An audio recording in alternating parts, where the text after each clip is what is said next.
sebelum dia pusing dunia dalam 100 hari. Ya, 100 days travel, and now here, and he has already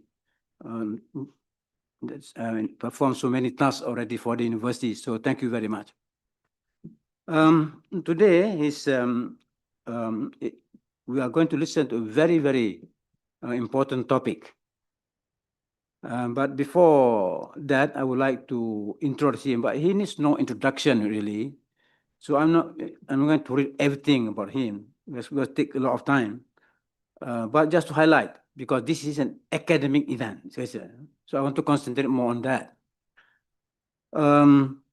Professor ZAINI, as I said, he was appointed as a professor fellow. He's from Kampung Inas, Johor, Pilang 9. He is a distinguished academician, not to mention all the posts that he held in the civil service in Malaysia. Now he obtained his PhD in environmental engineering. So that's very, very relevant to the topic that he's discussing today. Now, of course, there's held many important posts in professional bodies, and currently, in fact, he's the chairman of Malaysia Qualifying Agency, which is a post which very, very much respected, and perhaps also many universities are grown because you had the post, he can do many things, no?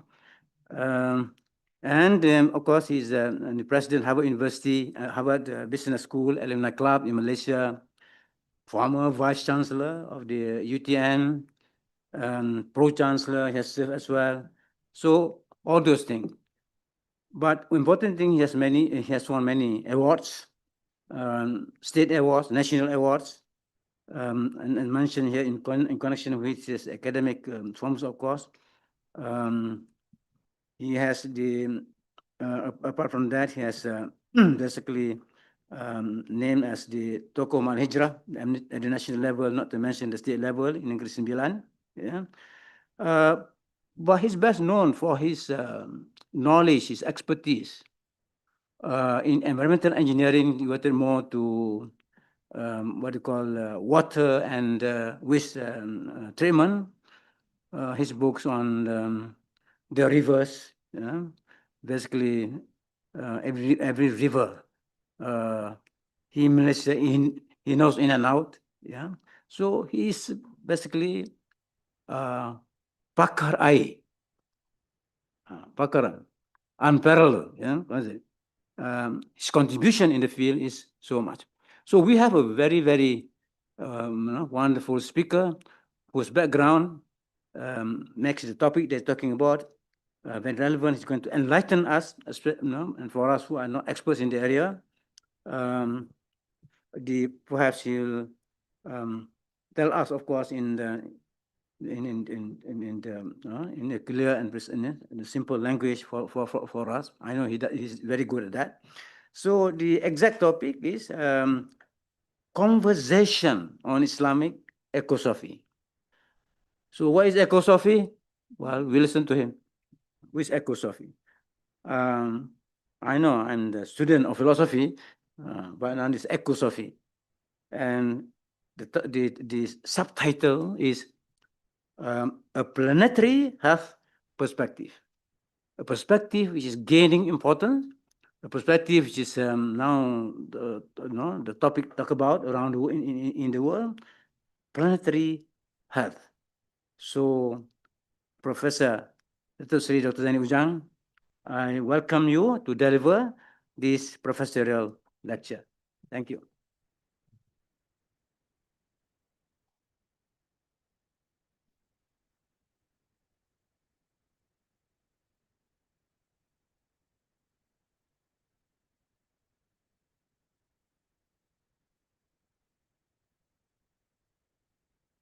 Bismillahirrahmanirrahim.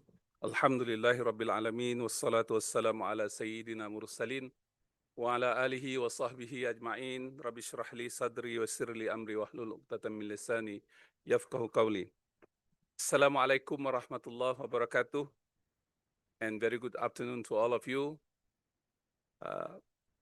Professor Rector, thank you for introduction and invitation for me to join IIUM family.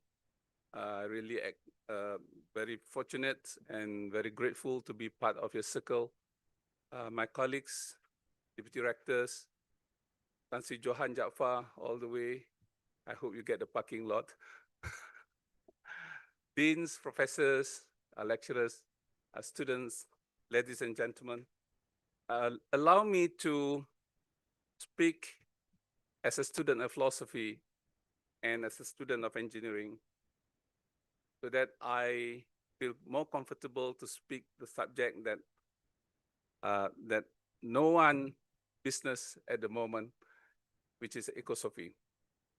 It's a combination between ecological and philosophy, so we make it shorter by Ecosophy. And this is a conversation to start the discussion. So I'm not saying that we have very clear understanding on it. We just invite people to start thinking about it and talking about it. So I will start my presentation by a snapshot on the planetary tour that I've done, and then on planetary health, and what is the theory of change that we are going to do, and Islamic ecosophy as a living philosophy.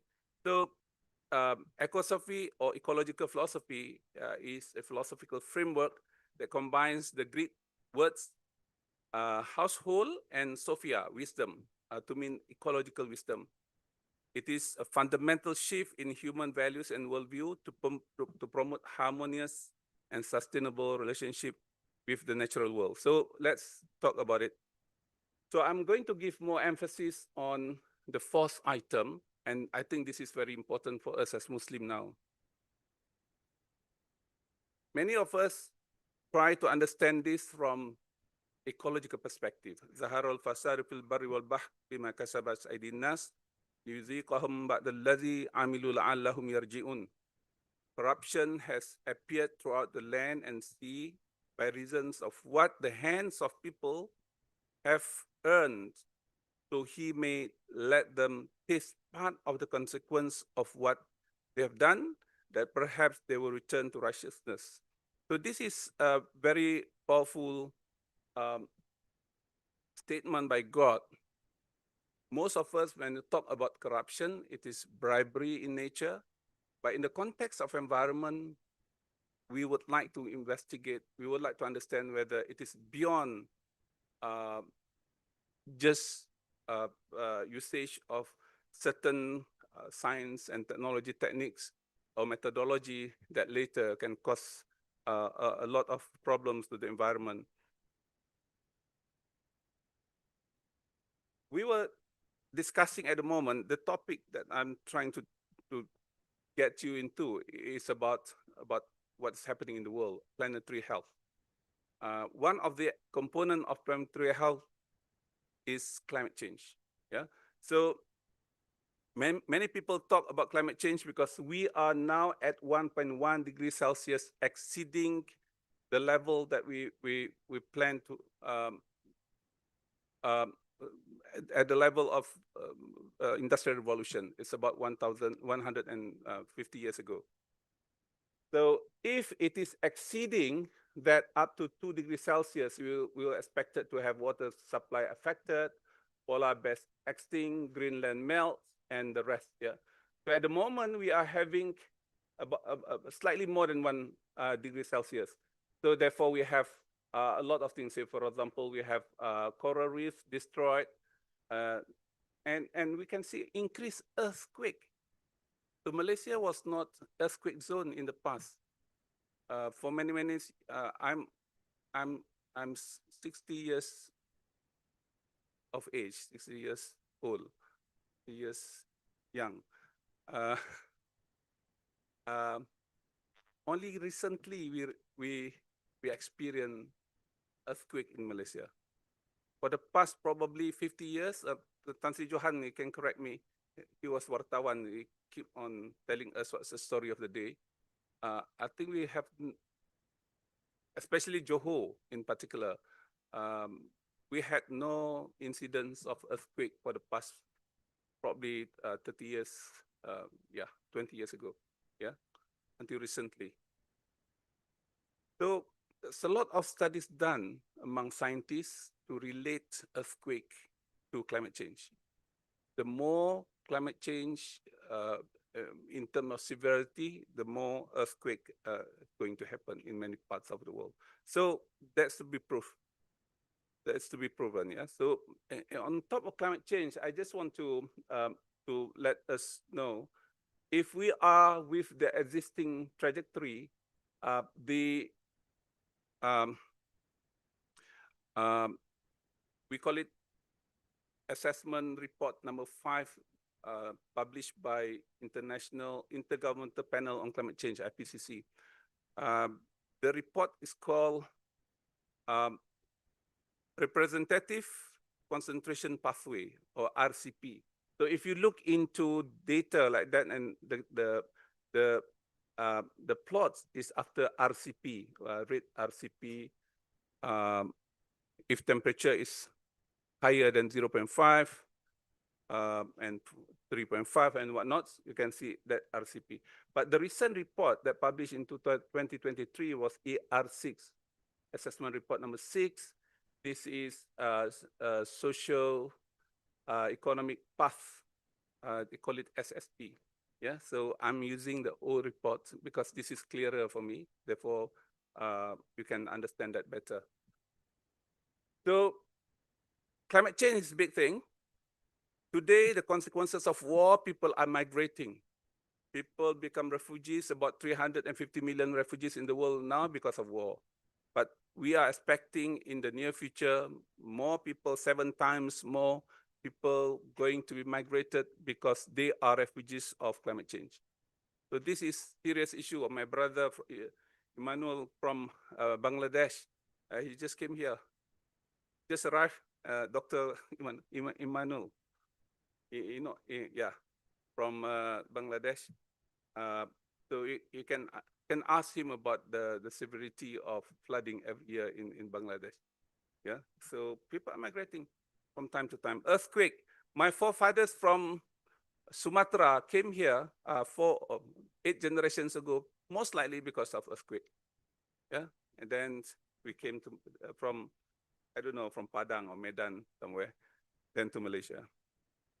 So how can we be developing our climate resilience? So one of them is improving our mitigation. So not much you can do in mitigation in terms of resilience, because mitigation is to reduce carbon emission in particular.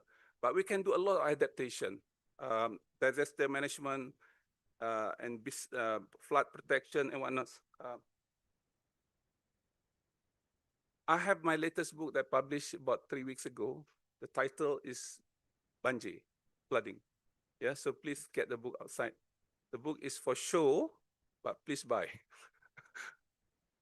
for display. So we are talking about what can we do to increase our adaptation and mitigation. At the same time, we can increase our resilience. So according to Paris Agreement, there are 2 parties. One is called Annex 1, OECD countries, and non-Annex 1, including Malaysia, China, Singapore, and the rest.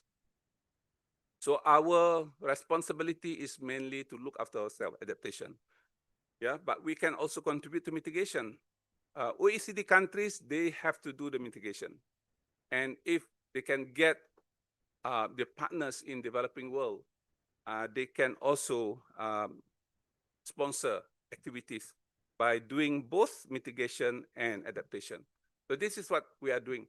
But the priorities are water conservation, new energy system, local food, education, urban forests, and complete mobilities. Means people can walk to places of interest. Say, for example, they want to go to school, they want to go to hospital, they want to go to work, they can walk or cycle or whatever. So not crossing city, that's what I'm doing now from Bangi to Gombak, yeah? So that's very tough. tough assignment. But because of UIA, because IIUM, I do it, yeah. 1.5 hours and 3 hours a day whenever I travel to this campus. Okay, let's look into the planetary tour that I've done. This is a private initiative starting from April 16 to July 26, 15 countries within 100 days. And throughout, I give 40 lectures.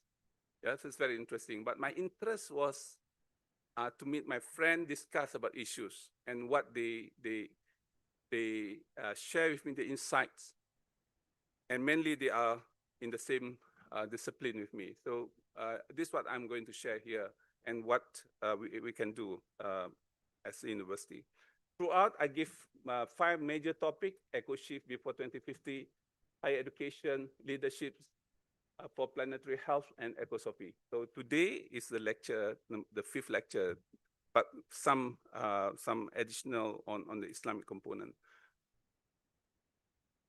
The importance of us to travel is emphasized in the Quran. Say, for example, in Surah Al-Mulk that we recite every night, وَالَّذِي جَعَلَ لَكُمُ الْأَرْضَ ذَلُولًا فَامْشُوا فِي مَنَاكِبِهَا وَكُلُوا مِنْ رِزْقِهِ وَإِلَيْهِ النُّشُورُ.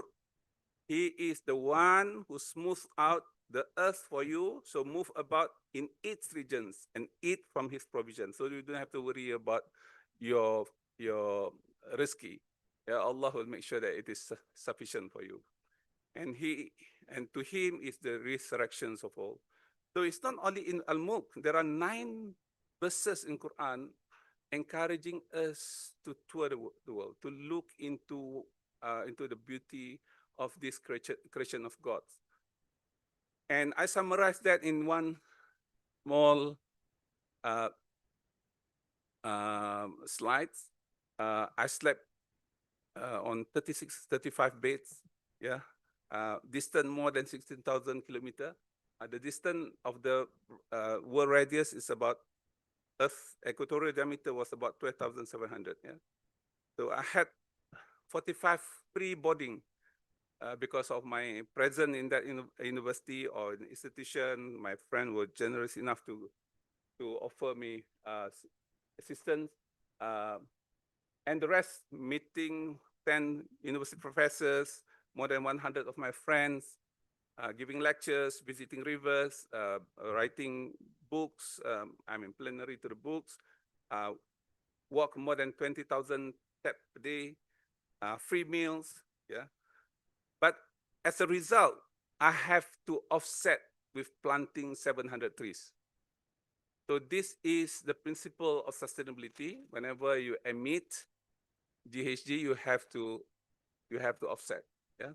So I just want to give you an example. People feel guilty now by traveling by plane because you emit a lot of GHG, greenhouse gases. So within that journey, I observed 8 things. Yeah. So, and this is very important. On top of friendships, I observed the theory of change, why people change, why suddenly Qatar became very prominent in the world of Muslim world.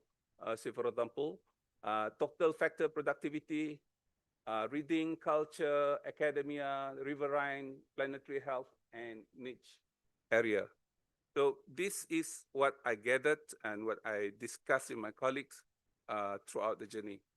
So I would like to share with you some of this and relate that to Islamic ecosophy. This is our issue. You can see the fattest and the fittest. Muslim countries in general are fattest. Yeah, they are fat people for some reason. But for countries like Japan, being fat, being obese means you are having health problems. Yeah, it should be treated. So this is what Qatar is doing.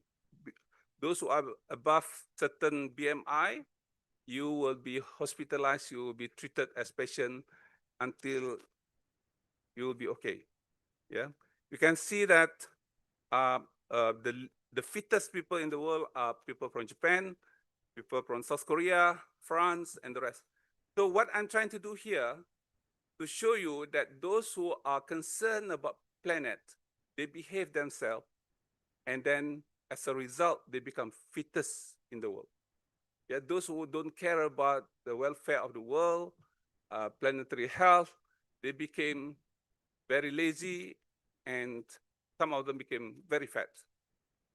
They died earlier compared to Japan and Korea, say, for example. These are the situation in Malaysia. Yeah, we are the fattest in Southeast Asia. In the past, 1 out of 10 countries, now 1 out of 11, we are still the fattest. Yeah, so we have to do something. How can we reduce this problem at the same time we become a better Muslim, say, for example? So if you go to Japan, I cannot describe those who have never been to Japan. You can sleep. If you have no hotel to sleep that night, you can go to the public toilet in Japan. It's very clean, yeah, compared to our toilets in the mosque. It's not as clean. So as a result, I tabulated my observation within 100 days. Not all cities. I've been to 14 cities, about 30 cities. And this is what I have done. I try to find, I brought a plastic bag with me, shopping bag, and then try to put trash on it whenever I find on the street, the main street. So within 1 hour, I had not even find sometime 1 or 2 trash on the street in Tokyo. Yeah, but in London, within 200 meters, the bag will be full. In Boston as well. Boston is very interesting. They have 251 Nobel Prize winners around the area, but the streets are not clean. You go to Doha, it's very clean. Why? Because there are a lot of foreign workers looking after the streets. So, and if you go to, say, for example, cleanliness of the public toilets, 10 replicates, you go to Tokyo, you can find very clean. And you hardly find janitors cleaning the toilets. The users clean the toilet themselves. Yeah, this is something interesting. And you don't have to pay anything. In Malaysia, to make sure that our toilets clean, you have to pay RM1, yeah, RM2. Ada VIP toilets lagi in KLCC. Yeah. So in Japan, toilet on the street is free. And the rest. So this is what I've done, and I'm going to show you why these people are behaving like that. Why they keep themselves very clean. What motivates them to ensure that their countries are clean, their schools are clean, their universities are super clean. And at the end of the day, I found this, and I make this a generic observation. I will answer this later. Can we create a low carbon green individual among Muslims? And what motivates us to become low carbon in particular? Low carbon is a sentence, is a phrase that I'm going to discuss later. So there are 2 ways to become low carbon person. Number 1 is not polluting. Low carbon footprint means that whenever you come to office, you try as much as possible to use low carbon mobility. Say, for example, by cycling or by walking. If it is too far, you try to find public transport, or you buy electric car, or if you cannot do it, you have to offset with either planting trees or enlarging wetlands. So these are 2 ways to do it now. Yeah. So water conservation, practice 3R, low carbon mobility, low carbon diet, and waste not. Let's talk about it later. And second point is to enhance sustainability. It's green lifestyle, plant more trees, enlarge wetlands. When we say that we want to offset, it's not only planting trees, but now we recognize the importance of wetlands. Wetlands will store and offset carbon 6 to 7 times higher than forests. Yeah, so most people would like to have wetlands. Circularity, ESG, and in many places now that I visited recently, in Paris in particular, they can swim in the river. In Boston, they can swim in the river. Therefore, when I came back recently, we organized, it's not I organized, we organized a forum called Bila Boleh Mandi Sungai Klang.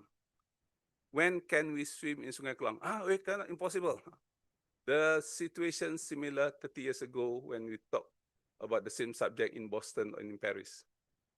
But we have to start talking now. And everyone will try to relate that. That's the easiest way for us to measure our environmental condition. Yeah. And so what theory of change required here? So this is what I have been thinking about. And for Muslim scholars in particular, what is the merit and virtue of reducing emission of greenhouse gases in Islam? Have you discussed about it? Is that haram or halal or sunnah? Is that permissible? Is that encouraged?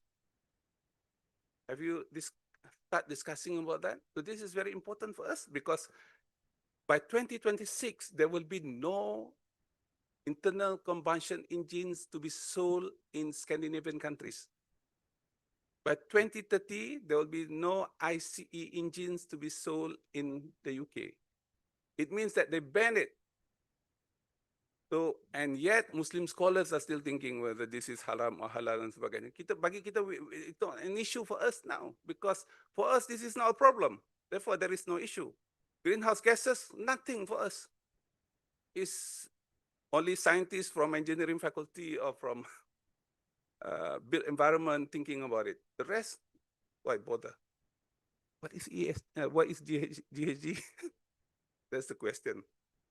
And people are banning in the whole world now. Therefore, the discussion among scholars at the moment is how can we reduce GHG emission? Yeah, so that we have low carbon. Low carbon means low GHG. The simplification of GHG has a lot of chemicals in it, CO2, carbon dioxide, methane, and nitrous oxide. But you can also include ozone depleting chemicals in the whole thing. Yeah, so a lot of them. So normally people just call GHG or CO2 equivalent or carbon. There are similar things. Yeah, very important. Is walking as a mode of mobility clearly encouraged in Islam? Sometimes someone in my vicinity with Porsche, Mercedes car or whatever, suddenly he bought new motorcycle, small motorcycle. Brother, what is this? Oh, I'm going to masjid with motorcycle. I said, this is the worst ICE engine available. The efficiency for burning fuel is only about 8%, 10% maximum. Yeah. So compared to your Mercedes, which is about 24% efficiency. So in terms of GHG, motorcycle is worse than other vehicles. So have we discussed about this?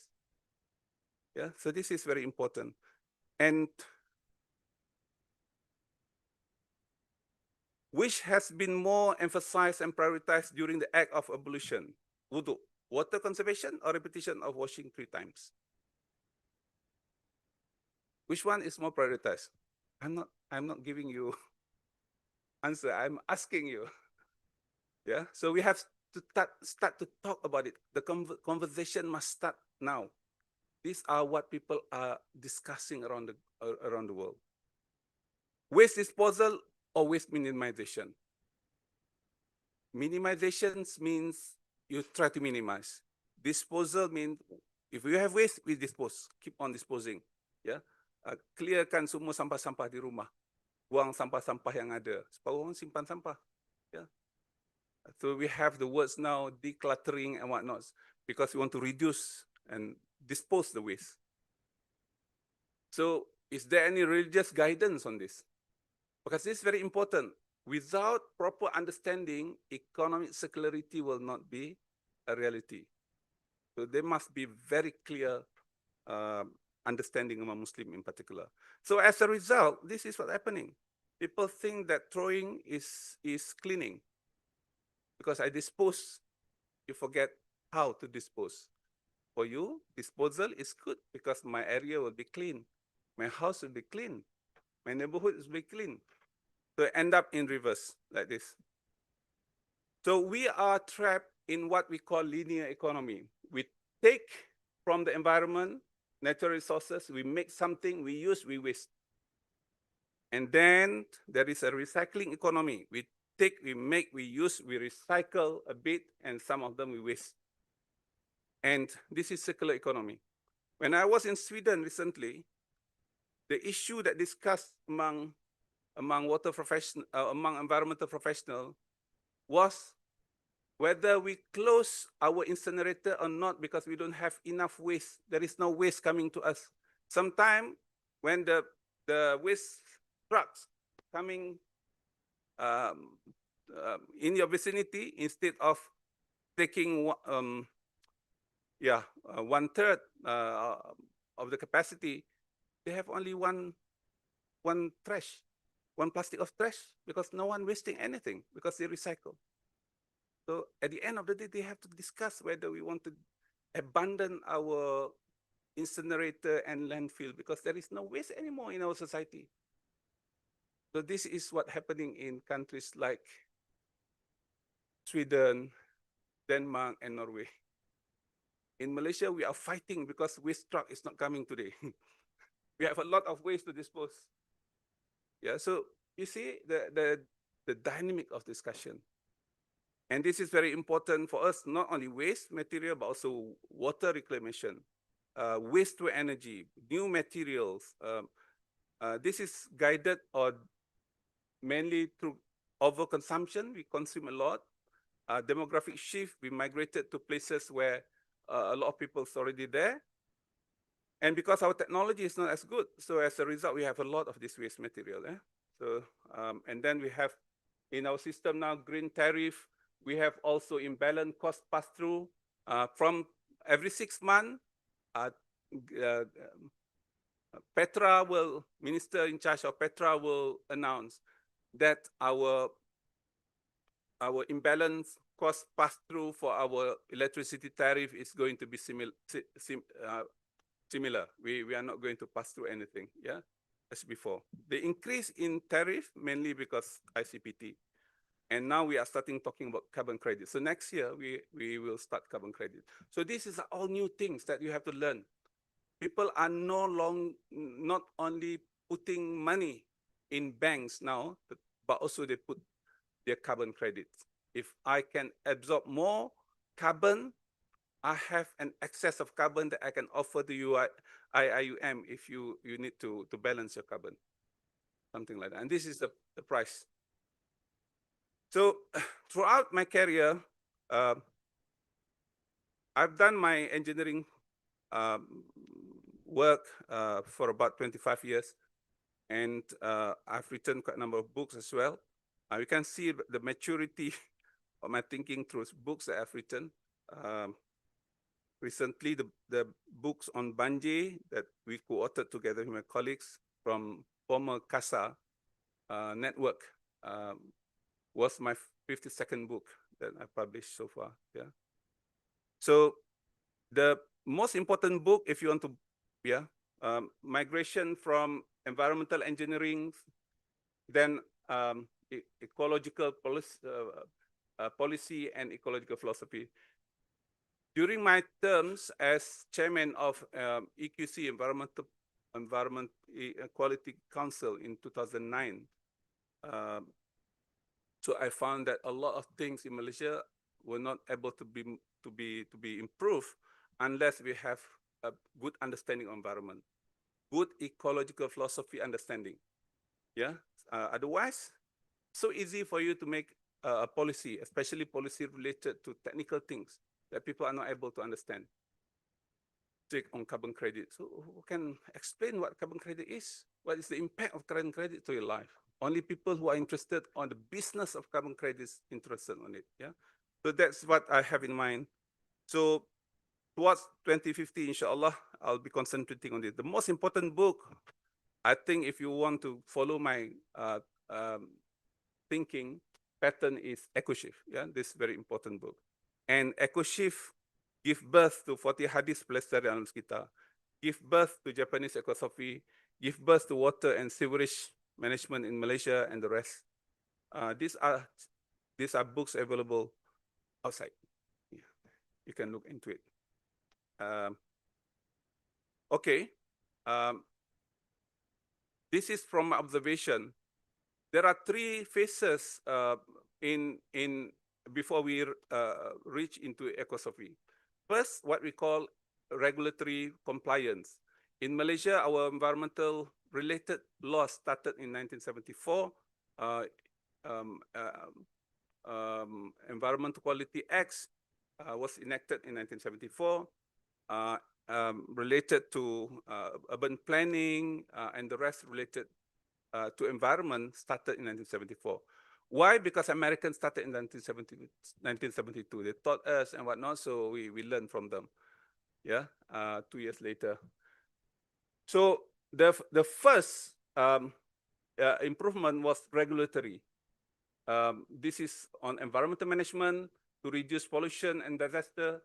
The focus was pollution control. Yeah, and the methods was legal framework and compliance, and then the indicators were mainly environmental parameters. Say, for example, biochemical oxygen demand, chemical oxygen demand in the river across the city is reducing, say, for example, increasing. So that they are indicators.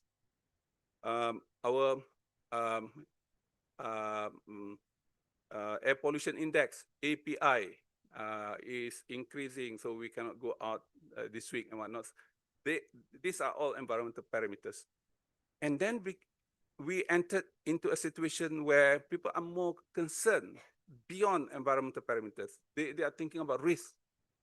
This is what we have, and we have the words. I personally find it very interesting because I wrote a book in 1992, Environmentalism dalam Tata Baru Dunia, 1972. Were you there? Okay. So it is mainly based on prevention, based on environmental sustainability. And now, at about 10, 15 years ago, people are more focusing on Ecosophy. They are no longer talking about compliance because it's very difficult to comply. Many things that you do, it is against the principle of sustainability, but it is okay. It is not banned in your country. It is tolerated in your religion. Yeah, so this is very important to understand. So they go beyond that. This is what we call as value-driven, a holistic approach, planetary health and sustainability. They start thinking about ethics and whatnot. So this is, and the easiest way to indicate the why carbon footprint, not GHG footprint, because it's easier. Carbon, more people can understand. GHG is difficult for you. And when you start talking about GHG, we have to identify which GHG you're talking about. Some countries, they are more interested on methane and CO2, but not nitrous oxide and ozone depleting chemicals. So for that, I started writing about this in 2018 onwards. Yes, a lot of my books focusing on Ecosophy, including 40 hadis plus dalam sekitar. I give you an example. Why cycle? If you look from regulatory framework, this road is only for cyclists. Therefore, I cycle. Why you cycle? If I'm not cycling, I cannot use this road. That is regulatory compliance. For environmentalists, they said to lower the environmental risk. Regardless, this street is not meant for cyclists. I still cycle. But for Ecosophies, this is ethical. I have to do it. I don't want to pollute the environment by having your fossil fuel burnt. You are contributing to polluting or increasing the temperature of the earth. You are part of the climate change groups. Yeah. Why footprint? Now there is, don't call it carbon footprint, they call it footprint.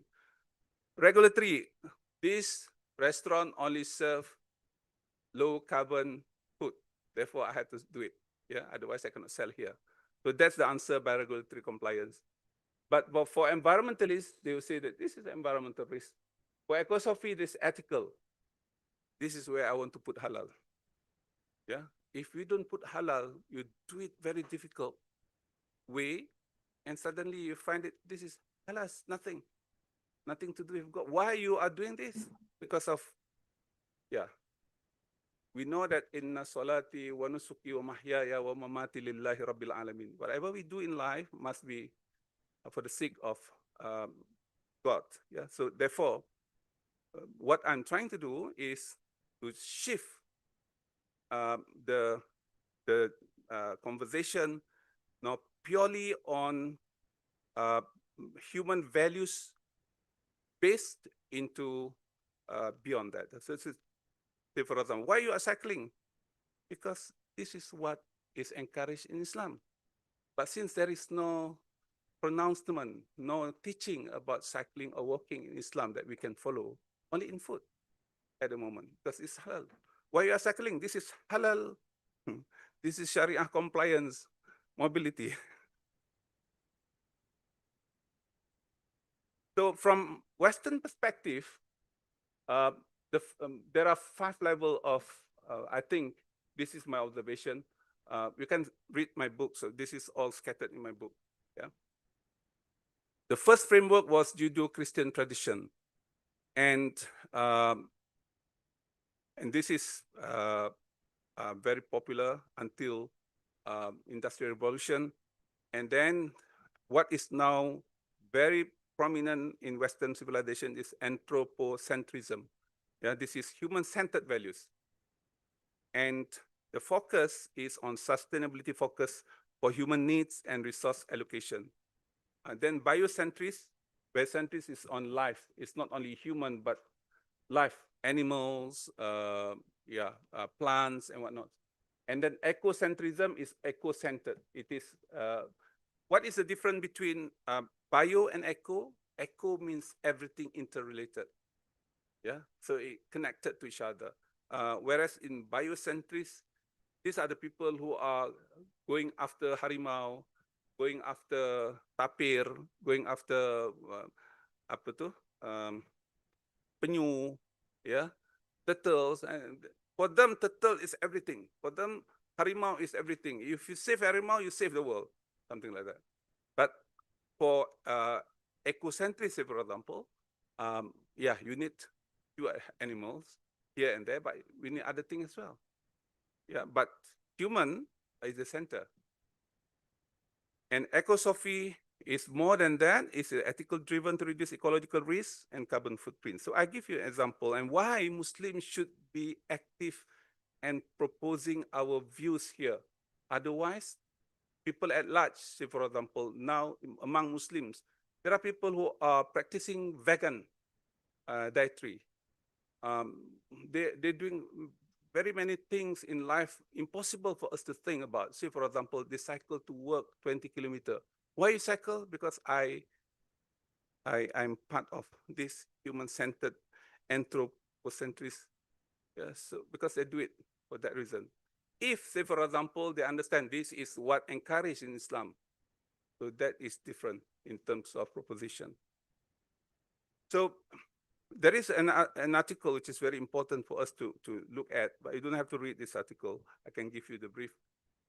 Written by Professor Lynn White from UCLA in 1967. It was his speech. The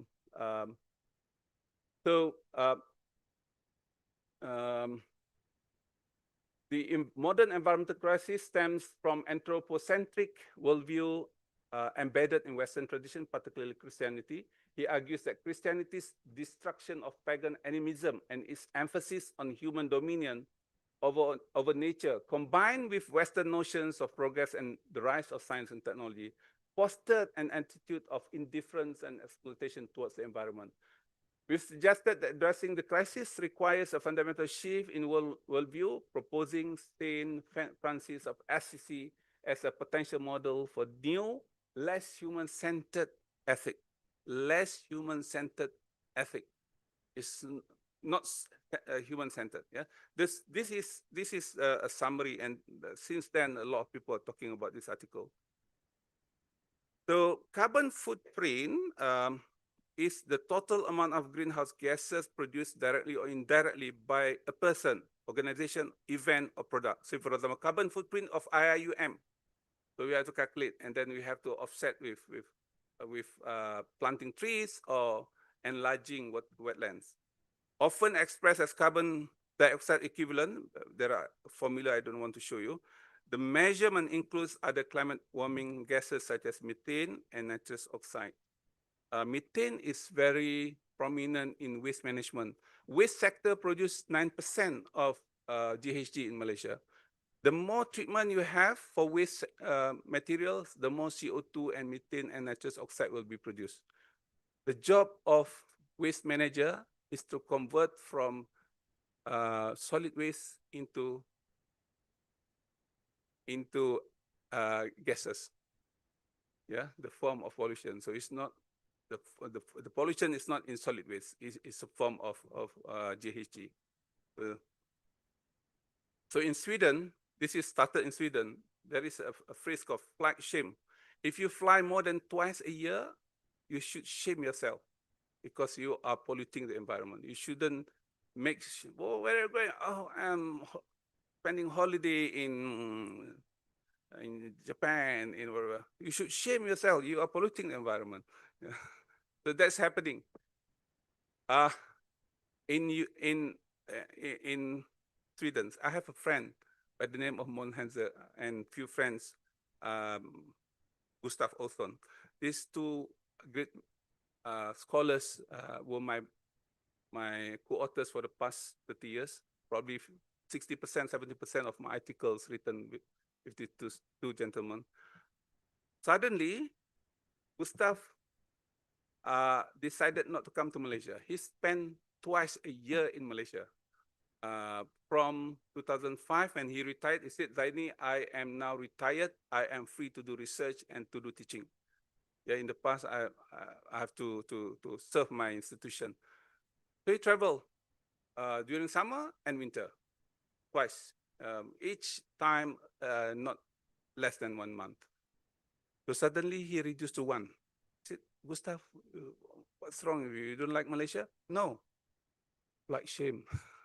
Yeah, plague is come because he has to dedicate another one for other trips. Otherwise, the only trip he spend is his life only to Malaysia. I met him recently.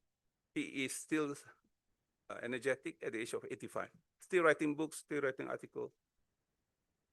So let's talk about environmental or planetary health. So this is the book I mentioned. So the focus, if you think of change, just mere change, in terms of improvement is tangible. So according to Chan Kim, Professor Chan Kim, the author of Blue Ocean Strategy and Blue Ocean Shift, change is tangible thing. Say, for example, if I want to change IIUM, so the first thing is to change the color.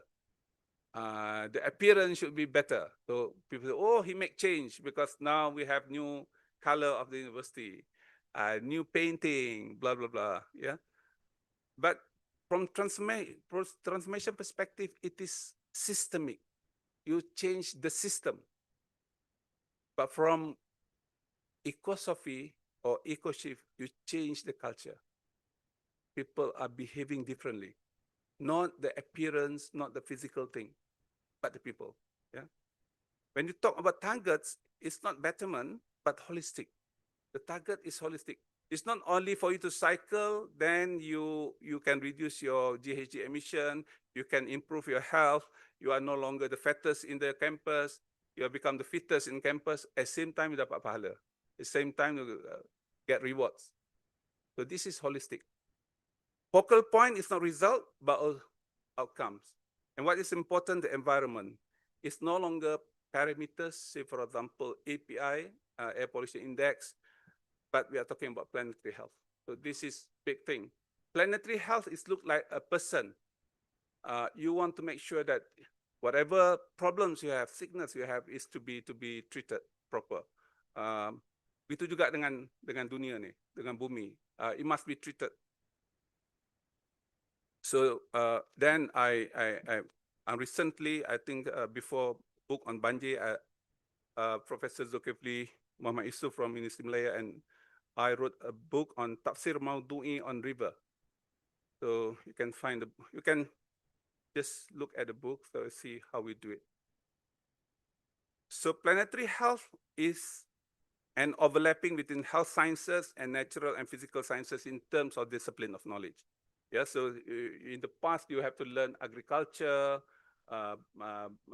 forestry, ecology, whatever, and you have also to learn psychology and the rest, but it's in between. It has 9 components.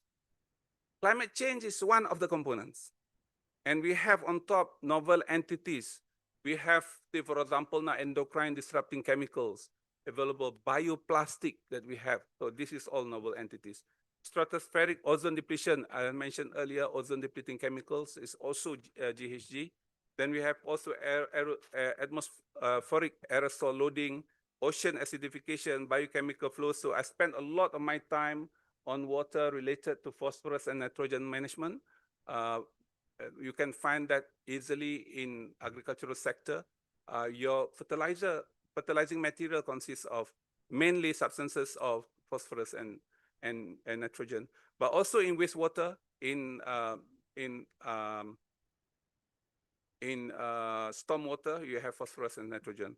You have fresh water use, land system. So when I was a younger lecturers, I teach almost all the subject except for biosphere integrity. The rest of the subject are all part of our discipline at the time. When I was recruited in UTM, I was supposed to teach air pollution. Yeah, and then I see the air pollution. It's difficult to get data, difficult to go to NASA lab and whatnot. So I said, why don't I just do some easier work like water?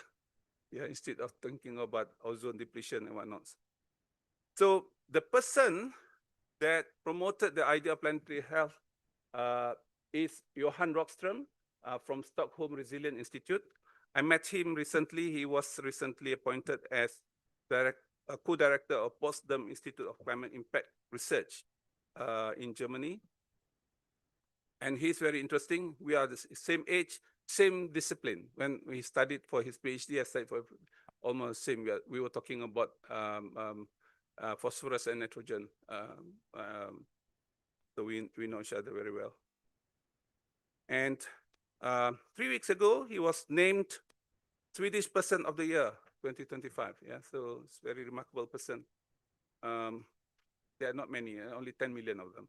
So being the best among 10 million is not as easy as difficult as being the best among 35 million people in Malaysia. And he wrote a book, Breaking Boundaries. You can find this book. This book, Greta Thunberg gave forward to this book. Greta Thunberg just a small kid. Gave forward to the book written by well-known professor in the world. So next time you don't have to ask your rector or your minister to write forward for your book. You can ask your son or your kids to write about their future. Very interesting. So planetary health has underlying drivers, as I mentioned, consumption, demographic shift, and technology. Ecological drivers, global pollution, biodiversity loss, climate change, altered biochemical cycles, land use and land cover change, resource scarcity, and proximity causes, air pollution, food production, infectious disease, and mediating factors, governance. We have a law We have to have enough money to spend on that. Philanthropy, because sometimes your love on environment allowing you to contribute more. Say, for example, we have green electricity tariff, which is slightly more expensive than normal tariff. But people still buy. Why? They want to be philanthropic in the context of climate change. Yeah, it's okay for me to pay more, but we will be able to get better energy, green energy and whatnot. So that is philanthropy. Technology, now it's easier. We have easy to get proton E-5 now, which is only about 60,000. I'm promoting. And culture and behavior, which is very important. So the focus of my discussion concentrated on mandating factors, yeah, what we can do, because the rest we cannot change. It's very hard for us to control the consumption, very hard for us to control the demographic shift. Don't come to Lembah Klang, go somewhere else. Can you say that? Yeah, and technology. But what I can say, how to mediate the whole thing. Yes, that is more reasonable. So many things related to planetary health. People try to relate COVID-19 to planetary health as well, because the virus in that ecosystem were exposed to human ecosystem. So as a result, we have COVID. Yeah. At the same time, we have a book. Just planetary health to be a book by itself is co-authored by many people and edited by Sam Mayers. He was from Harvard Medical School. I met him last year in November 18. We were discussing about my book. He talked about his book. This is typical scholars. Yeah, scholars don't talk about what car you drive, where is your holiday destination. So talking about what books or article you write. So before I go deeper into the Islamic perspective, you can see this is the result by Stockholm Resilience Institute. 7 boundaries assessed. We have 9, 7 boundaries assessed, 3 crossed. Remember the book written by Johan Rockström is boundaries, beyond boundaries. Yeah? And then recently, 2023, 9 boundaries assessed, 6 crossed, means that we are in danger because it is exceeding what we expected. Recently, there is a report called Climate Tipping Point. Tipping points means we have crossed the limit, yeah, or we exceeding certain points. And recently, the report shows that we have positive tipping points. So this is good, positive tipping points. What are tipping points? This is ice masses in Greenland, in West Atlantic, in boreal ocean and atmospheric circulation, EMOCs, and biosphere or ecosystem. So in Amazon, in warm water coral reef and whatnot. On top of planetary health, we also heard about SDG that you know. The person behind it is Jeffrey Sachs, the Age of Sustainable Development. And it's very famous, not only for this, but also for political reason. Everyone is now using his framework on sustainable development. So I just want to give you what is available that people are thinking around this area. And we must remember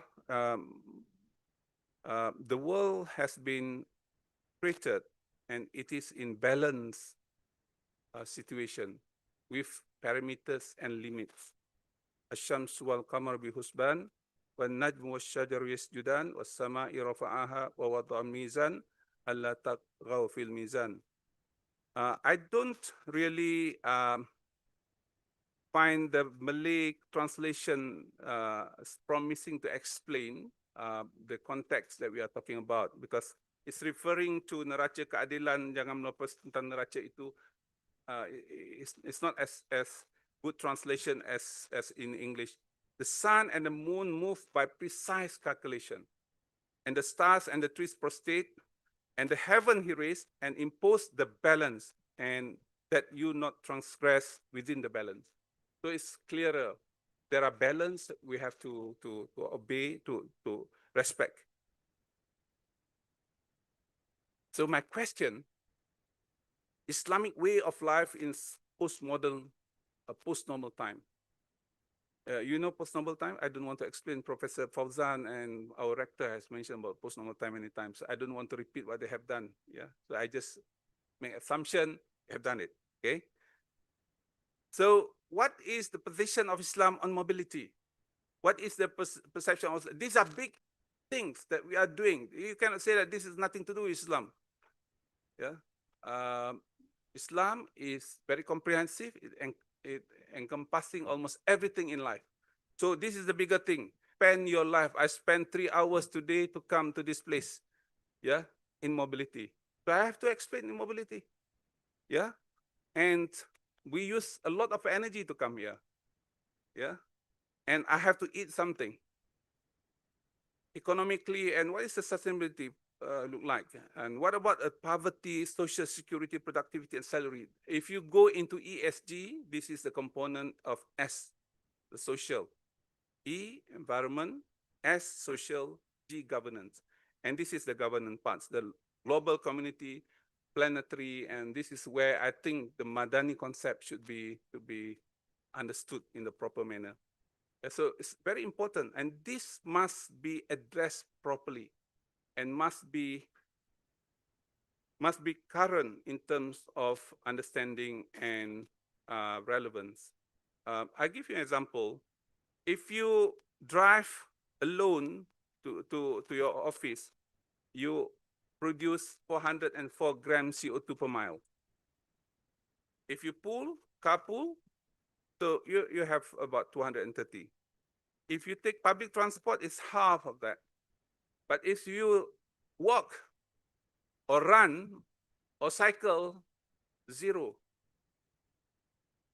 It means that you are not producing significant GHG emission to make climate change worse. Yeah? Am I clear enough? In Riyadh al-Salihin, Imam Ghazali mentioned about virtue of walking to mosque. There are 6 hadiths related to walking. The people with the greatest reward are those who walk the furthest. Rumahnya paling jauh. Maknanya paling jauh. Maknanya kalau datang ke universiti tu, siapa jalan kaki daripada Bangi tu, dia paling banyak pahala.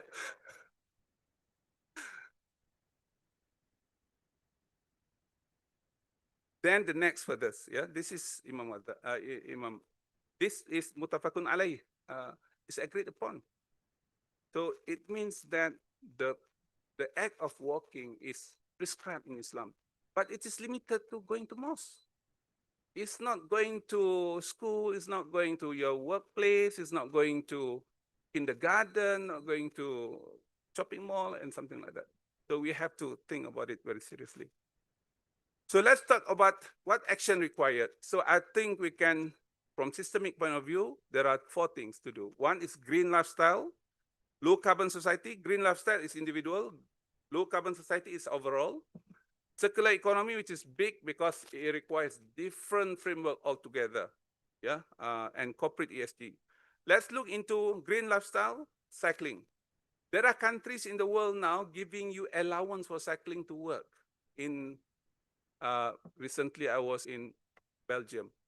If you cycle to work, your employer will give you reward, give you money, because they expected you to live healthier. The expenses for your medical bills will be reduced. So we give you 50% of that reduction. You get that money. Kat sini buat macam mana? Siapa yang sakit, kita bagi duit banyak.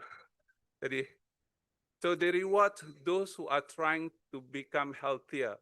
One of them by cycling. Of course, they give you only 24 kilometers cycling per day. It means that within 12 kilometer distance from your house, you can claim from your employers. This is in the Act of Parliaments in Belgium. It's not the policy of the company, it's everyone must follow. Yeah? So that's in Belgium. And other countries in Netherlands, they don't have to do it because people say that I want to become healthier. So regardless my employer is giving money or not, I want to become healthier. Forget about money. Yeah. And walking as well, plugging. And plugging means whenever you find rubbish on the street, you collect the rubbish. There are many hadith proposing or encouraging Muslims to do the same. But we do it for fun in Malaysia. Yeah, don't do it because this is part of the teaching of Islam. Urban farming is big thing, and eco products and services. So I don't want to talk detail, but I just give you what we have. If you do this, you are helping. You don't have to shout to become Greta Thunberg to show that you are committed. You just do this, and you are okay. So in short, green lifestyle, walking 10,000 steps per day. It is a government of Malaysia policy on Malaysia Sehat in 2010. I was KSU of the Secretary General Ministry of Health. So I wanted to do some new thing to promote healthy lifestyle. And my officer said, Dato, tak payah, semua dah lulus dah. Why don't you do it? Oh, kita tak buat je, tak ada orang nak buat. So I took that 2010 documents. I said, why don't we do it? We start with employees of Ministry of Health. Jangan cerita pada orang lain dulu. Kadang kita buat untuk orang lain. You do it for others, but not for yourself. Yeah. Kita dapat pahala sebab promote. Orang lain dapat pahala sebab buat benda tu. Cycling within 3 km radius, if possible, you cycle. Purchase green product, green services. If you want to buy car, buy green cars. Yeah. And there are debates, say for example, if you buy high-performance cars. High-performance cars are more efficient. My friend from Imperial College, Professor Ricardo Botas, he is working on high-performance engine. In the past, if you want 2 or 3.5 cc cars, you get certain performance. But now with 2.0, we get 3.5 equivalent. Yeah, this is what he's doing. But in terms of fuel, consumption is more efficient. So they are looking into efficiency of the system. Shower, if you want to follow Nabi Sallallahu Alaihi Wasallam, is only about 5 chupa or 3 liters, but less than 10 liters will do. Yes, the hadith, according to hadith, is 3.6 liter. Wudu less than 0.7 liter. Yeah, this is prescribed in hadith sahih. Low carbon mobility, the pyramid is start with walking, cycling, public transport, green transport. If you were to use normal transport, you have to offset via kifarah. Yeah. Green appliances get 5-star. Water 180. Guess how much water consumption we have per capita in Malaysia per day? 180 is the target. What we are doing now? We are consuming 243 liter day per capita average in the country. Yeah. Setiap tahun bertambah. Sebab pipe kita makin besar, air makin banyak, heavily subsidized. So other countries, I can show you the data later if you want. And this is new concept. They call it 5-ton lifestyle. 5-ton means 5-ton GHG lifestyle. So we talk about 5-ton lifestyle. These are all things that people do, and Muslims should come forward offering that Muslims also have our own principles, what we can do to save the world, the planets. In terms of circularity, say for example, reduce, reuse, recycle, and refuse. It's not refuse, refuse. I refuse your love. Saya sampahkan cinta awak. I refuse your love. Saya menolak cinta awak. Jadi refuse the same spelling, different pronunciation, different meaning. Ya. Jadi kalau bagi contoh lain, you susah ingat, contoh itu senang ingat. GHG emission offset with planting trees or creating or enlarging wetlands. So this action is almost 80% of what you require for action on planetary health. So it's very simple. Question, what motivates you to do it? But how can others are doing it? So that's my question. You can because I put that in writing. Japanese are walking, they are the fittest people in the world. They walk everywhere. The 10,000 steps per day started with Japanese when they want to encourage people to walk to the train station after World War II. It's far, but they started with very innovative way to encourage people. We have to walk 10,000 steps a day. Why? It's good for you. And it's good for them. Yeah, you can see that. Japanese walking method for fitness method. Tan Sri Johan will send to me every morning that he is climbing that tree, that hills and whatnot. I'm sending to him how many steps I have done early in the morning. So this is good.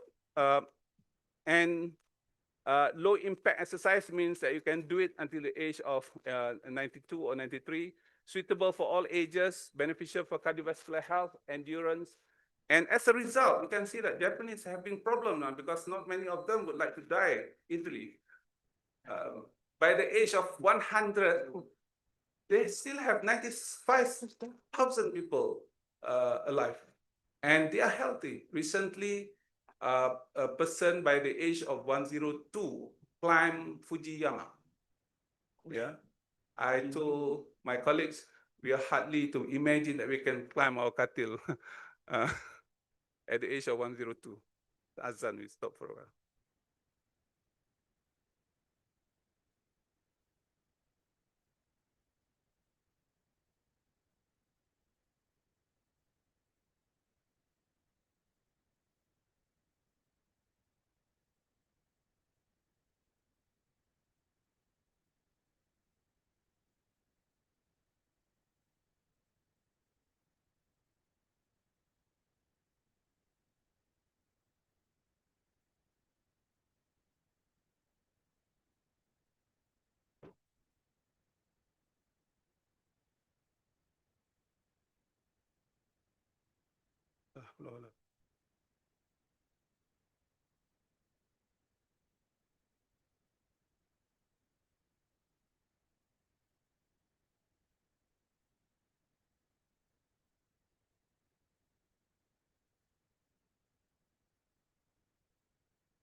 Okay, in terms of circularity, you can see in Japan, there is no waste on the street during flooding in Japan. This was immediately before I traveled to Japan for my book. I spent a month writing the book in Japan in 2019. in Malaysia. Not only the water is muddy, but also you can find a lot of things on the road. This is a train station in Japan during that flooding. It looked like a swimming pool. Yeah. So people ask, what can we learn from Japan? Number one is clean habit and behavior. Number two, workable regulatory framework. Third, quality of environmental services, readiness to pay environmental services. They have to pay, yeah? And then active public participation. And what about Japanese ecosophy? So this is my assignment then. You can see that this is typical in Japan. During weekends, people clean their neighborhoods. There is no janitor in school in Japan. The student must clean up their own school, toilets and whatnot. They have to take turns to do it. And no parents complain about it. Parents say, learn more, yeah, clean the house later. And as a result, when they travel to other places, they cannot find scattered waste material. They find that is their their responsibility to help to clean, because we are living in the same planet, yeah, and our planet has no border of geopolitics. Whatever you pollute, they will affect other countries as well. So I mentioned about carbon footprint just now. Carbon became very important because it is a single parameter that can define many things. So these are wealthy nations lead per capita emissions. This is 2021. It's not much different. Of course, Saudi Arabia, they produce. They emit 17.6 metric tons of CO2 per year. Yeah, so this is so Malaysia produced 7.7. But looking into data available, there was a book we have written on Scandinavian ecosophy. I was not able to finish the book yet. So we try to get as much data as possible. Ecosophy started in Scandinavia, so we have to go to the roots. You can see that as they grow GDP, they reduce the CO2 emissions. So people say that if I want to prosper, I have to do a lot of things. Yeah, I have to cut trees, I have to change land use and whatnot. I will have to pollute, I have to produce, I have to emit a lot of CO2 and whatnot. But you can see that country, I just give you an example in Sweden. They reduced their GHG emission. You can see that in 2016, they have 4.3 metric tons CO2 equivalent per capita, and 2023, 3.36, and reducing from time to time. There is a need now for standardizing what a country should be or what a person should be. So there is a concept. This is new, totally new. You never heard about it. 5-ton lifestyle, they call it. Yeah, 5 tons CO2 emission per year lifestyle. If you want to have 5-ton lifestyle, you have 2 options. One option, you do nothing, and you will die easy because you contribute nothing. Second, you do it proper, and if you're exceeding, you offset. Yeah, so say for example, by 2050, we are going to have carbon neutral, 0 emission in Malaysia. So that's what we are trying to do. Everyone must comply with same standards. So we are now trying to discuss about whether 5 is sufficient. But according to Susan Sunak, she graduated from MIT.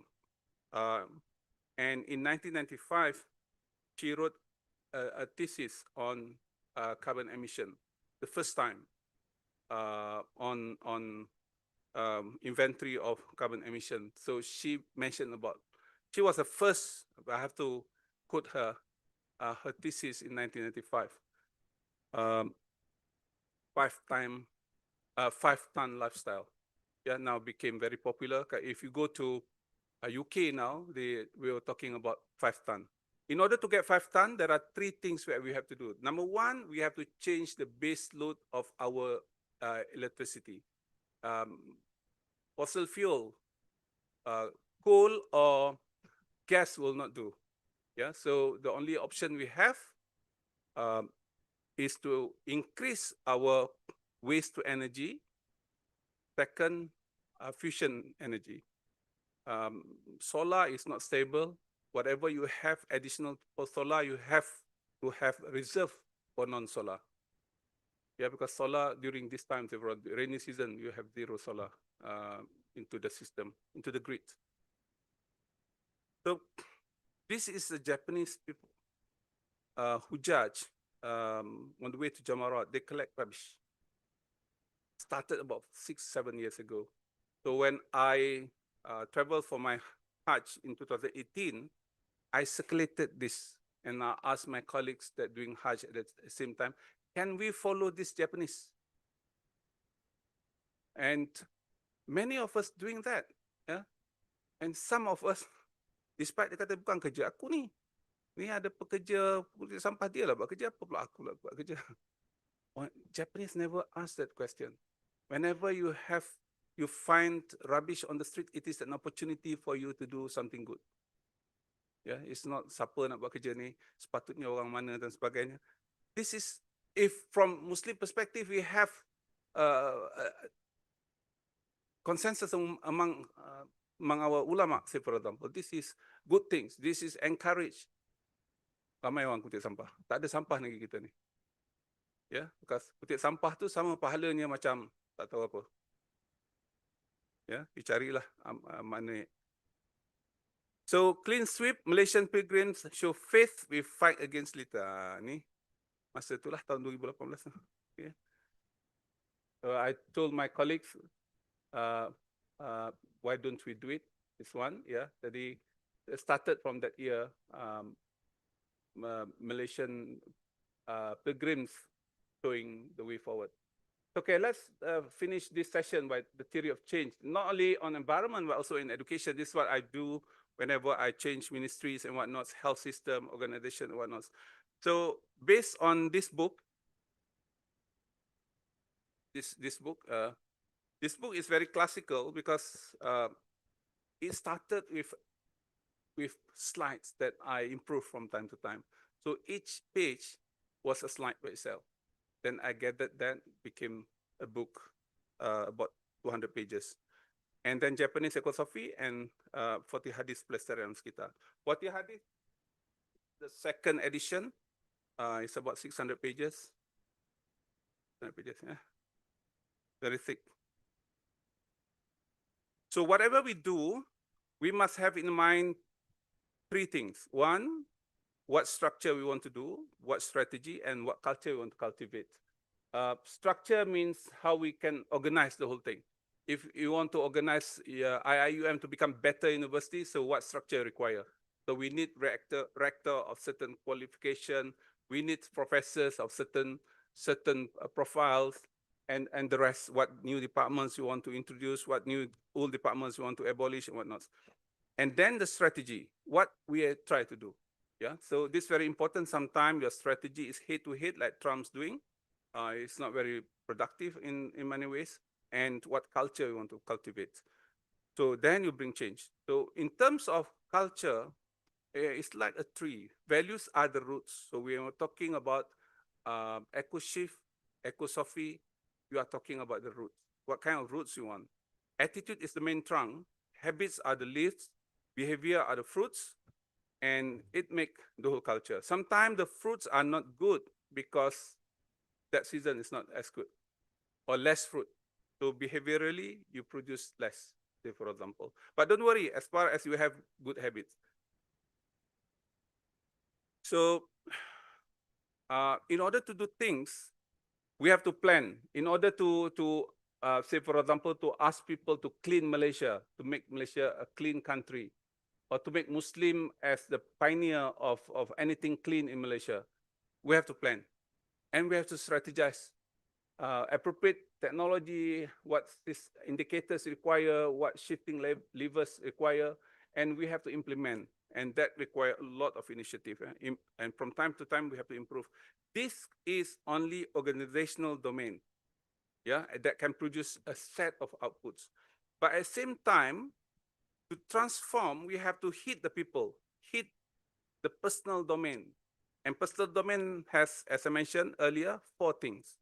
1, behavior. Behavior is conscious mind, requires punitive and incentive.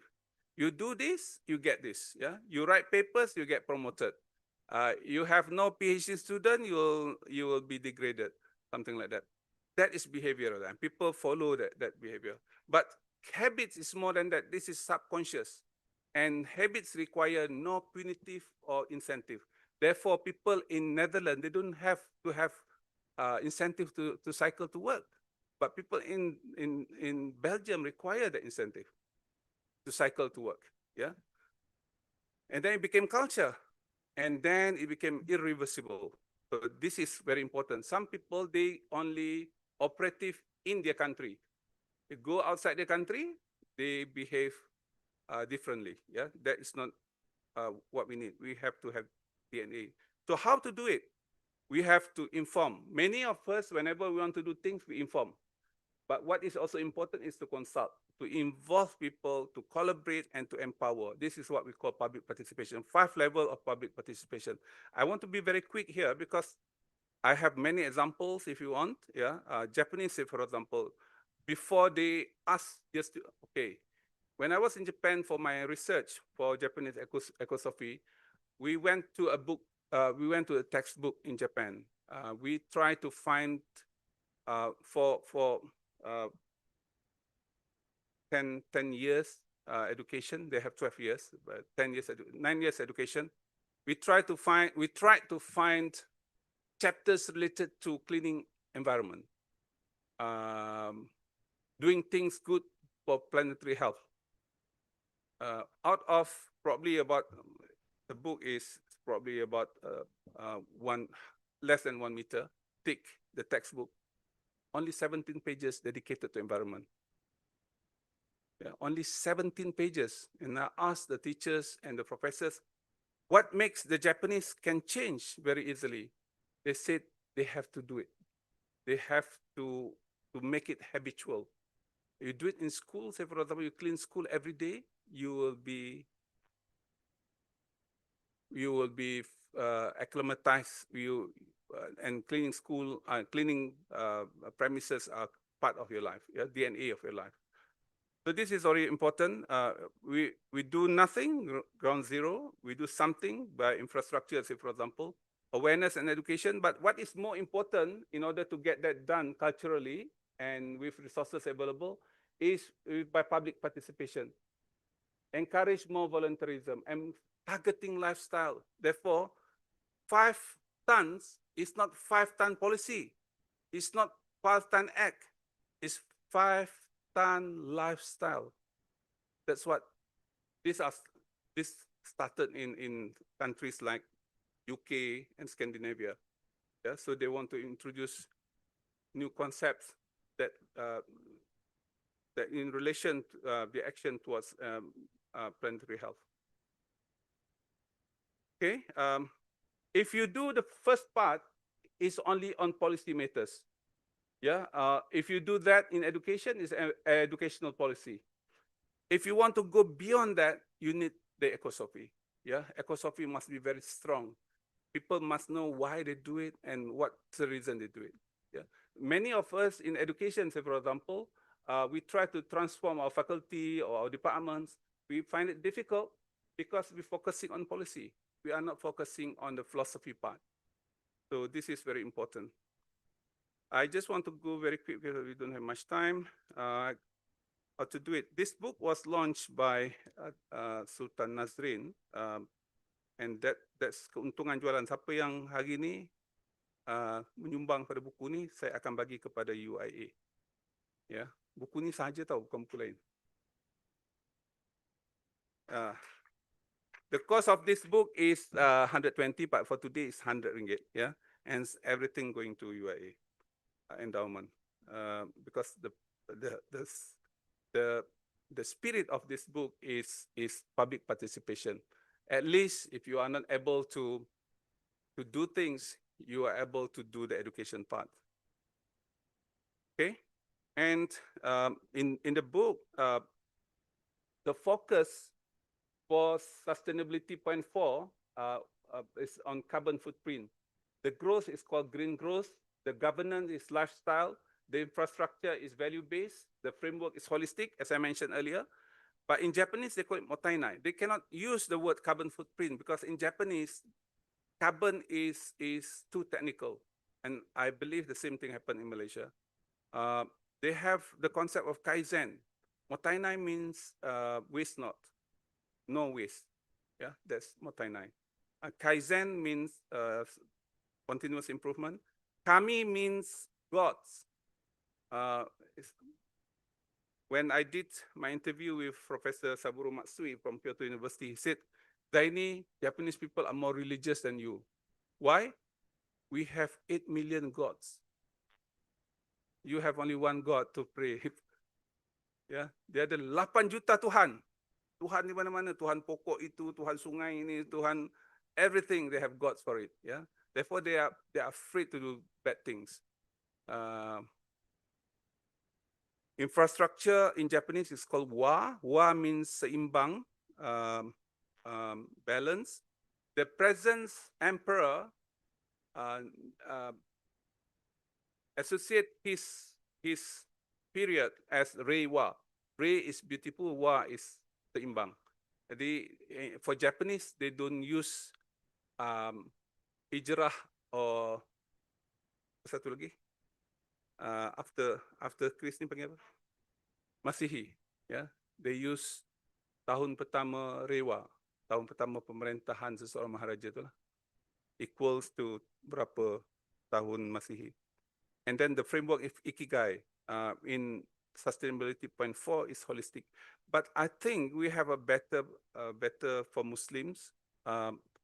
Say for example, focus for Muslim is halalan thayyiban. Sugar is halal, but excess sugar is not good. Yeah, but there is no fatwa saying that excess sugar is haram so far. So, and then instead of kaizen, we have khalifah. Instead of governance, we have ihsan. God sees you, and then you believe that God is seeing you. Infrastructure is taqwa, and framework instead of ikigai or holistic is ibadah. Apa yang kita buat pun is ibadah. Yeah. So this is what I've done on the eco-shift framework on the Ecosophy, say for example, the ecological philosophy parts. The Western is on carbon footprint, Islamic halal and tayyibah, and motainai is for Japanese. So when we talk to environmental policy or educational policy, we are talking about KPIs. KPIs tak ada apa-apa pun, curi-curi lagi, ya, kongsi lagi, ataupun zakat lagi KPI ni. So when I was VC of UTM, we don't call it KPIs, we call it key amal indicators. Sebab baru terasa kalau amal tu, wah, kita beramal ni. Kalau key performance, you can cheat. Yeah. Budget spending, rating, for managers, for rectors, for board members, for deputy rectors, dean, these are our headaches. Yeah, because we are managing policies. And we have to do at the same time the ecological or the philosophical part, the importance of philosophy, as mentioned by Professor Osman just now. And if you go deeper into this book, this all in this book, we propose for halal and tayyiban, we have fake ecology because there's a lot of ecological issues need to be addressed. I mentioned about what's the position of Islam on ICE. Other countries are ban. Yeah, ban cakap lagi apa? Haramkan. Tak ada lagi kata tu. So in Scandinavia, if I'm not mistaken, by 2035, there is not even an old ICE vehicles on the street. 2035. 2026, only non-ICE can be sold on the street. Yeah, so this is very important. And there must be a reason for that. And this is from an ethical point of view. And then from growth, Khalifah, we have Maqasid Syariah already. Governance, we have ihsan, we have concept zuhud and wara, moderation in food, tak adalah makan banyak sehingga jadi gemuk. clothing, tak adalah clothing. Now people are not wearing much because they have concept of minimalism. Marie Kondo, blah, blah. Why you do this? Because of Marie Kondo. Dapatlah Marie Kondo tu. Tapi if you do this, this is part of Islam. Islam is teaching us to be moderate and whatnot. So it's different proposition altogether. Yeah, and you find it, this is more needed in Muslim community. Say, for example, in infrastructure, say framework on ibadah, pillars of Iman and Islam, clarity in objective of as ibadah based on Al-Quran and Sunnah. So this is what but in the near future, with this position as professorial fellow in IIUM, I try to put it in a piece in English, if possible. By next year, this lecture will be, inshallah, transformed into a book, inshallah. Doakanlah, amin. So, because people are asking me to translate this, I was thinking, yes, it's hard work, translating 600 pages of book. With that, I would like to thank Professor Rector for inviting me, everyone to be here. If you have any question, I can sit there to address it. Yes, you can answer from here. Okay, thank you very much to Professor ZAINI, Dr. ZAINI, for his presentation, comprehensive presentation, touching on so many different issues, aspects of what I call this environmental issues, ecological issues, and well, the core is basically Ecosophy, in the sense that he's trying to bring us here to that love, that this Sophie, very well. There's wisdom into them. This eco-wisdom, basically.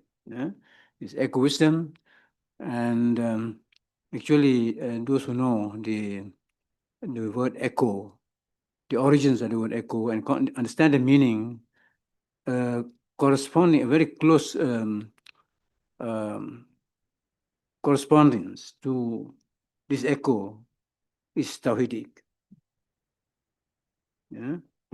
So it's something to do. Ecosophy is something very important to have the Tawhidic epistemology, and yeah. Because echo is about relation. The core meaning of the echo is about relations. Relations between what and what? Relations between the different components of the environment to the human being itself. And we know that we are part of the natural environment. So striking the right relationship between us and the natural environment is a very, very important thing. And we have listened. And of course, now we are basically taking the meaning of eco now to another level. It's not simply the relationship between the natural environment and the human being, but also now the other two layers of this relationship, which is cultural environment, and of course the built environment. So biophysical environment, the built environment, the cultural environment, these interact, and Ecosophy can provide answer especially from the Islamic perspective. So thank you very much. Any question? Yes, please. Assalamualaikum. My name is Shamzani. Okay. Okay. Prof. Dato' Zaini UJANG is my former lecturer back in UTM Skudai. Okay. So I remembered that when I first came to IPASA, one of the center of research in UTM, and when I went to his room as the director, his room is the most tidiest room I ever seen. And the second one I've seen is Prof. Dato' Alia's room lah, with the books collections. Okay, my question, Prof. Thank you for sharing with us your journey, and we really admire the culture of writing, and I believe with your wisdom, we could learn further. And IIUM have a great opportunity lah to learn from Prof as well. My question, Prof, when you give the example, you have shown that Sweden are able to do it, yeah. But then some people would say that they are developed country, and perhaps because of that, they have lots of money, and I think maybe they also have created the culture for quite some time. And how do you see Malaysia moving towards that? Thank you. Thank you. We see the trajectory. They started many years ago, and they deep ecology or ecosophy started with Professor Anna Hans from Norway, Oslo University. Yeah,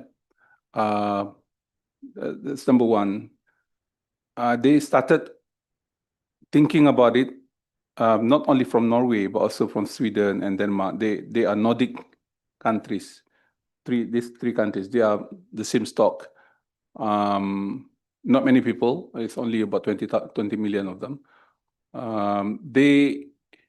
They are very passionate about living with environment. So this is very important.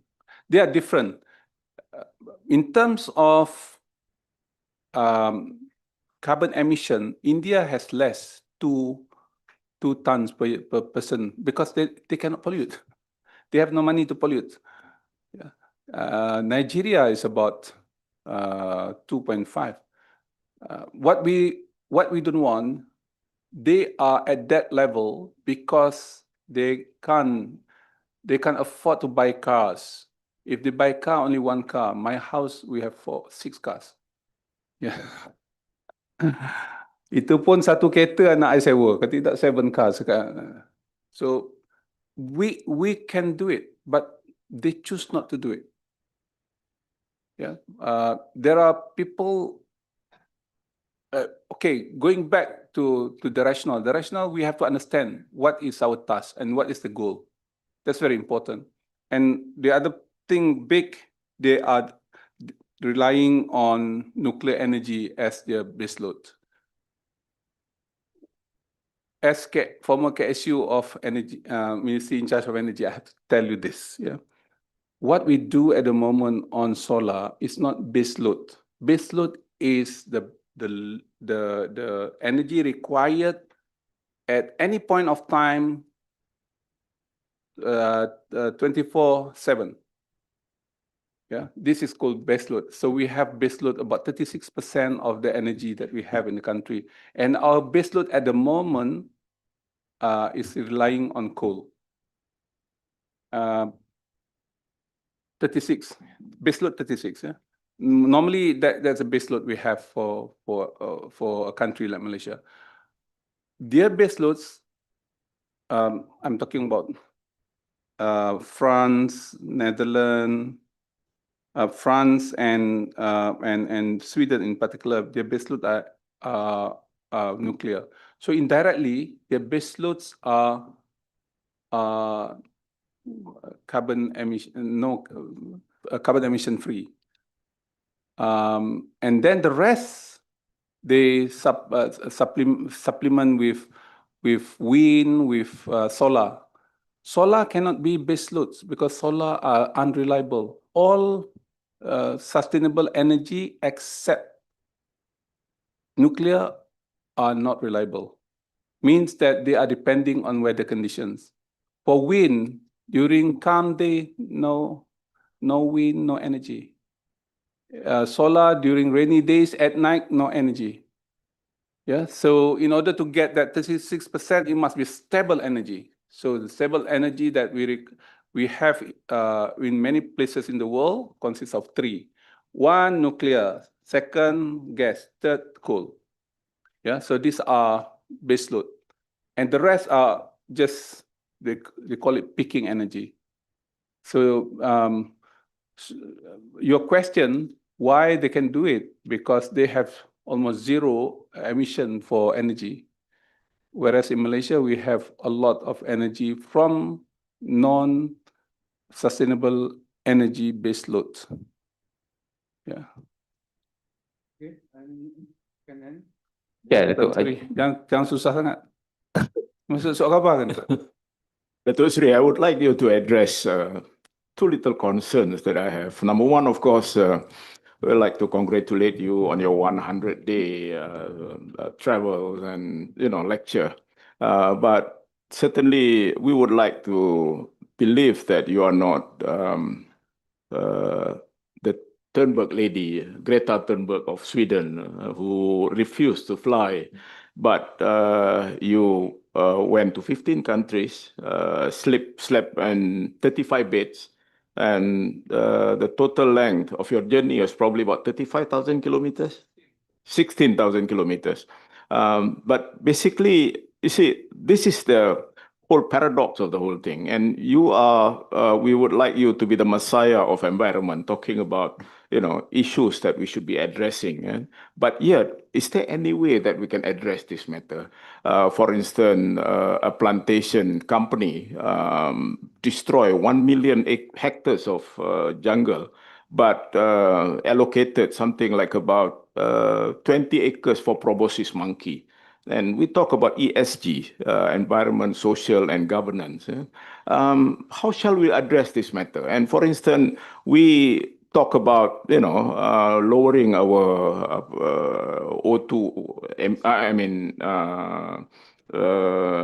carbon monoxide emission. And yet, every one of us here, we live in houses that have air conditioning. So basically, how can we address that? And you have 4 or 5 cars in your house. Everyone else have more than 1 car in the house. So these are the paradox of dealing with this matter. That is number one. Probably there is a solution to that. Tan Sri, sebelum saya lupa. Therefore, the ministry is called transition, energy transition. We were discussing about it, whether we have to have clean energy or whatever. So government decided to have it energy transition ministry. Yeah, we are talking about transition towards 2050. Target kita ni bukan besok, 2050. So setiap orang ni kena ada niat. You must have an intention to change car, to walk, to cycle, whatever. When intention dapat pahala dah. Jadi kalau you put in that context, you can sekurang-kurangnya the first level intention saya dah lepas. So that is Ecosophy from Islamic perspective. And about the paradox, I agree with you, some greenwashing happening very badly somewhere. But we have to educate these people. And of course, therefore, sometime I was asked to serve corporate boards that polluting. Their decision to invite me on board because they want help. Yeah, so therefore I give them my views on it. Yeah, I was on Toyota, say for example. Yeah. You see, don't you think we should remain poor to ensure that our environment would not be desecrated? I would like to take this example that people have forgotten about it. I travel a lot to Nepal. I just came back from Nepal. As some of you know, I was at Annapurna Base Camp. It was a 10-day walk and at 4,135 meters above sea level. You see, the thing about Nepal is this, okay, despite the fact that this is one of the most corrupt country, but it is a clean country in the sense that if you walk 225,000 steps that I did in 10 days, I did not see a butt of cigarette, a piece of paper, or even a plastic bag along the track, which is incredible. And you talk about obesity. I've not seen a fat Nepali woman. You see, these last 30 years that I've been in Nepal, probably they are, but I have not seen them. Meaning, the whole, I mean, this is not about poor as Somali or countries like that. But you see, and the awareness on environment is quite incredible in the sense that if you were to buy anything in Kathmandu or Pokhara, they will never give you a plastic bag. They'll give you a probably a cloth or something. So does that tell us, for instance, why Bali is maintaining its environment? Simply because they live on that. That is where the money come from. They have the reason to maintain their environment, their culture, simply because that is dia punya periuk nasi. Periuk belah nasi dia lah kan. If we go along that line, I think we could save a lot of trouble. What is your opinion? Itu yang saya katakan, Ecosophy ni is a cultural. They must, how to convince Japanese on low carbon. You cannot use low carbon. The words low carbon in Japanese are very scary and very notorious. So they rather use zero emission kind of thing, you know. But that is for policy terminology. But for general people, they use motainai. They don't use carbon, tak sebut perkataan carbon tu. So for Muslim, we have to find out. Itu yang saya tengok tadi. For Muslim, in order to address this halalan thayyiban. Say for example, makan, ya. Kata tadi footprint. Kenapa you makan? Oh, because this is ethical. Dapat ethical aja lah, pahala ethical. Tapi kalau kata this is pahala halal, saya dapat, it's different connotation altogether. So we have to get to the basic of Muslim thinking and psyche, so that they can easily adopt that. On the Nepalese, it's very important for you. Nepal, despite they are poor, but the richer, educated people are not in the country. So I used to stay with a Nepalese when I was in England. My housemate, kita ada 5 bilik ketika tu. Saya tak tahu lah macam mana, mungkin tak ada orang nak tinggal dengan saya. Yang tinggal dengan saya tu orang Nepal. Orang Nepal. So I stayed with him, and this was in 1989. Yeah, I was shocked that he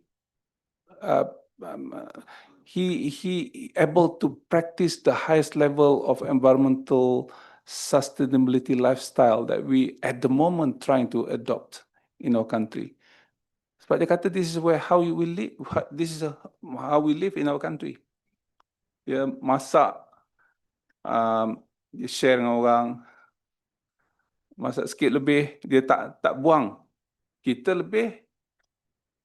Itu. Yeah, so this is very important. Not only that, but dia pakai makuk tingkat kan. Dia pergi makuk tingkat apa? Siang. Dia pakai siang. Cook in the morning, bawa makuk tingkat pergi kerja. Kita pergi belajar. We don't practice that, but they have done it. And I had very long discussion with him on how they maintain the country, because he was from Ministry of Environment then. Yeah. So, Prof. Yeah, thank you very much. Thank you for the. This is the last question because we have of time. Yeah. I'm from the Halal Institute. In fact, this morning I was just talking about the halal thayyiban, how to use it to increase the halal industry. Cuma lagi aja nak sentuh sikit regarding your 3 phases yang you mentioned about linear and then recycling and circularity. Apparently, what I observe now, we're still at the linear stage. Now, to go up and talk about sustainability, carbon footprint, whatnot, so we need to have to change a bit the approach of education. Can you advise how we can do? It started at home. Yeah, parents must give good examples to the kids. That's number one, and practicing it at home. This is easiest, because if I can convince all of you here to reduce our waste material by 1 kg next week, they'll be good. Yeah. So nak beli apa, nak buang apa, tengok dulu apa benda. Sebahagian tu kita boleh recycle, sebahagian tu kita boleh buat benda lain. Say for example, food. It is uncommon in Malaysia now among neighborhoods middle class in Malaysia. Kalau kita ada lebihan makanan, kita bagi orang sebelah. Ya, we find it tak apalah lebih-lebih bagi orang. Kita rasa lebih baik buang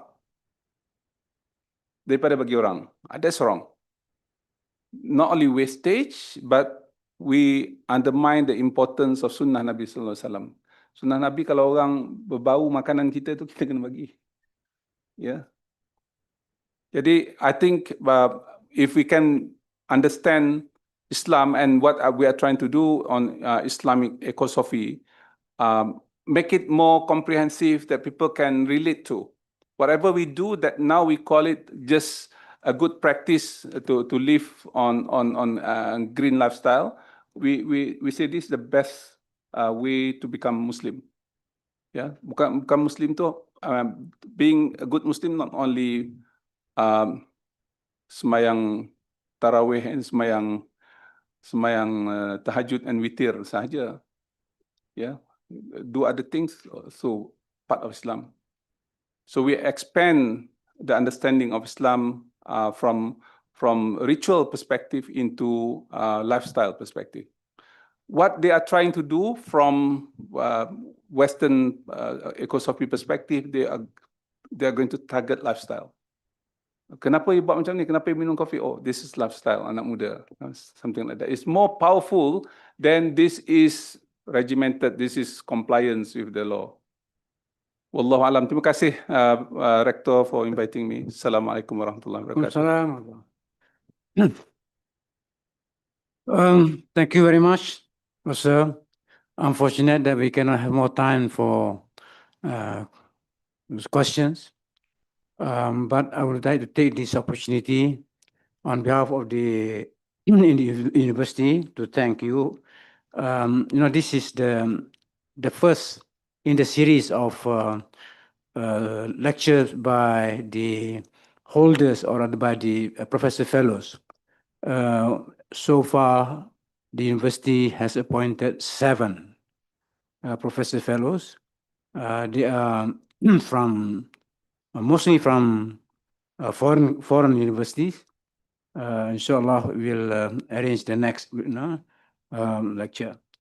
I just to take this opportunity also to just regarding the topic. I think Chancellor Johan has raised very real questions that need to be addressed. We are now in the almost 1 week of the Festival of Ideas. I think Ecosophy is a big idea that needs to be addressed. Let's have debate, and of course at the university level, I would like basically how to address the question, the kind of question raised by Chancellor Johan. How can IUN? Yeah, because it's clear there's a clear conflict, contradiction. So whereas RTM 1 or this TV ya, nak tunjukkan macam mana nak ambil wuduk semayang. You can just imagine berapa minit tunjukkan hanya nak cuci celah jari tu kaki tu saja. How many much water has already spent on wuduk? Yeah, itu like ni. Yeah, so that's kind of contradiction. So maybe of course it's very difficult to say let us be poor. Maybe let us be moderate. Let us be moderate. Maybe in other words, it's easier lah. According to my own it's easier to persuade people to live moderately than to be poor. Nak suruh mereka zuhud susah lah. So that's that. But anyway, this kind of opportunity, the idea, young students, this is to generate the thinking, creative thinking, which is declining. So we want to see our students active in thinking, in understanding the kind of issues that were raised by the speaker. Yeah. So thank you on behalf of the university. Yeah. Let us, as appreciation of to the speaker, let's join me in giving a big applause. Pengumuman untuk malam ni, syarahan idea madani siri ke-7 bertajuk Masyarakat Madani Nabawi, sebuah teladan abadi untuk umat manusia. Speaker lain tak bukan Profesor